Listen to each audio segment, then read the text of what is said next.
Last part में हमने देखा था कि अगर क्रेटोस को फ्यूरीज को हराना है तो उसे आइज ऑफ ट्रुथ को हासिल करना होगा। How can I defeat the Furies when all I see is illusion? Across the sea, the lantern of Delos keeps the eyes of truth.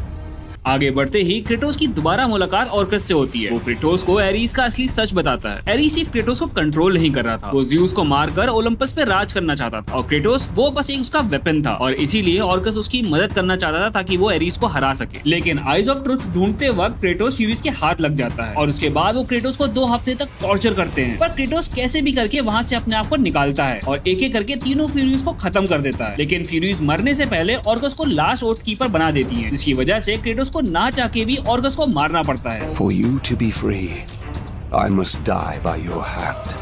जैसे ही ऑर्कस मरता है क्रेटोस के नाइटमेयर्स वापस आ जाते हैं, लेकिन इस बार वो नाइटमेयर्स और भी ज्यादा खतरनाक हो जाते हैं। इनसे बचने के लिए क्रेटोस गॉड ऑफ ओलंपस के लिए काम करना शुरू कर देता है, सिटीज बचाता है, मॉन्स्टरों से लड़ता है। क्रेटोस अपने अगले टास्क के लिए गॉड से पूछ ही रहा होता है, तभी वो देखता है कि गॉड ऑफ सन हेलियोस आसमान से गिर के कहीं गायब हो गया है और पूरी दुनिया में अंधेरा छा गया है। एथीना क्रेटोस को हेलियोस का पता लगाने के लिए भेजती है। क्रेटोस हेलियोस के टेंपल पहुंचता है तो वहाँ उसे उसकी बहन मिलती है। वो बताती है टाइटन एटलस ने हेलियोस को पकड़ लिया है और अगर क्रेटोस उसे बचा लेता है तो वो क्रेटोस को उसके नाइटमेयर से बचा सकती है। क्रेटोस हेलियोस के रथ को एक्टिवेट करता है जो उसे अंडरवर्ल्ड लेके जाता है और जैसे ही क्रेटोस वहां पहुंचता है वहां उसे उसकी बेटी दिखती है। अंडरवर्ल्ड में पहुंच के क्रेटोस को एक ऑफर मिलता है कि या तो वो अपनी बेटी के साथ हमेशा रह सकता है या फिर वो हेलियोस को बचाने के लिए आगे बढ़े। अब नेक्स्ट पार्ट में हम देखेंगे क्या क्रेटोस हेलियोस को बचाता है या फिर अपने इस इल्यूजन में दोबारा फंस जाएगा।